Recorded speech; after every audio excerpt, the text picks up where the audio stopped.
Looking for second baseman to buy or sell in Dynasty leagues? I gotcha. Up next on Fantasy Baseball Today in 5.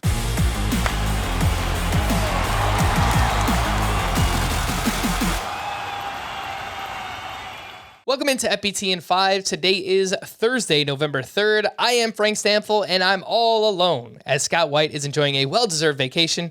Rightfully so. Enjoy yourself, Scotty. Let's look at some players to buy at the second base position in Dynasty, maybe keeper leagues as well. We'll start off with Jazz Chisholm, who right now is my favorite position player in the game. He's so fun to watch. He's got power. He's got some speed. Obviously, we wished he played for a better team, a better ballpark, a better lineup, but regardless of those things, he was amazing this past season while he was healthy. I don't think people realize just how good he was. Massive power, massive speed. He did strike out less this past season. He has an uncanny ability to hit the ball extremely hard, which we don't normally see from a second baseman. He was on pace for 35 home runs and 30 steals over the course of 150 games.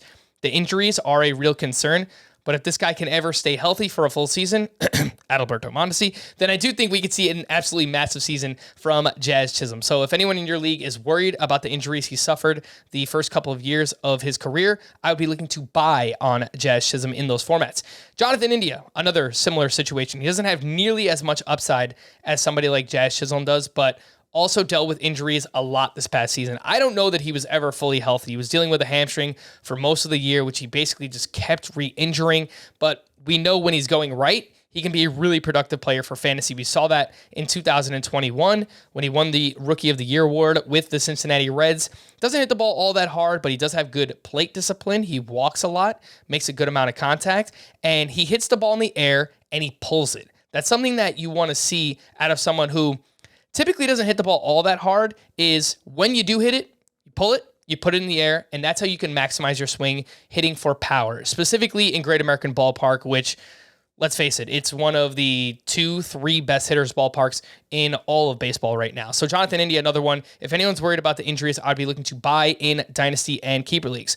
This one is for deeper formats, and if you watched the show this past year, you probably heard Scott talk about him at some point, and that is Michael Massey of the Kansas City Royals, who had a modest rookie season. He hit .243 with 4 home runs and 3 steals in 52 games, but a peek under the hood, 13% barrel rate. That was third best among qualified second basemen this past season, and if you look at the minor league numbers, he's got some power.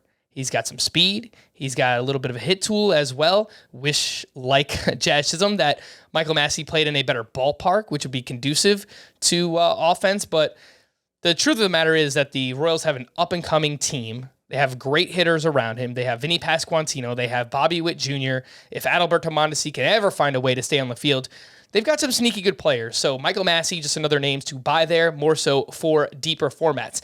Let's move over to the sell candidates, and I'll start with an obvious one.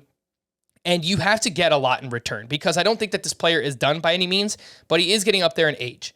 And it's Jose Altuve, who just came off another fantastic season where he was a top 25 player in Roto leagues. He was, I believe, the highest scoring points player on a head-to-head points basis, on a per-game basis at the second base position. So he's still really, really good, and I have no doubts that Altuve can be an awesome fantasy player for another year or two.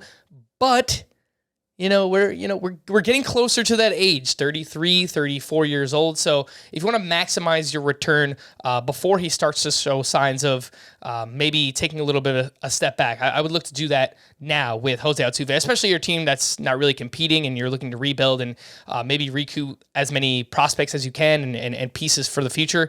Then you can look to cash in on Jose Altuve now. And this next one hurts me. You can see the stuff behind me if you're watching us on YouTube. Big Yankees fan.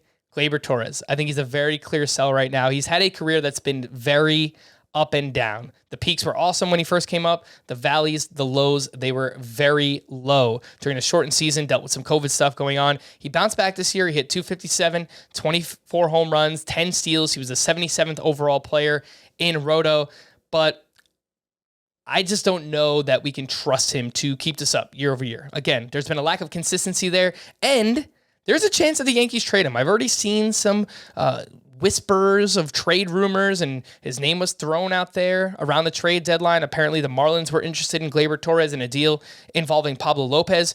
Would not surprise me if the Yankees try and make another deal like that, where they bring in another starting pitcher under team control, whatever it might be. They might try and maximize the return of Gleber Torres right now. And if he winds up on a team like the Marlins compared to the Yankees, which, typically great lineup, great ballpark, all that fun stuff, yeah, it's not going to be as easygoing for fantasy as it should be for Gleber Torres. They also have some prospects coming up in Anthony Volpe and Oswald Peraza. So it's going to be interesting to see what happens with Gleber Torres over the next couple of seasons, but I would look to trade in now if you can.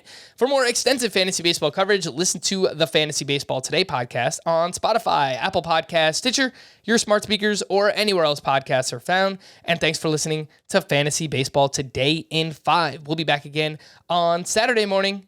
Bye-bye.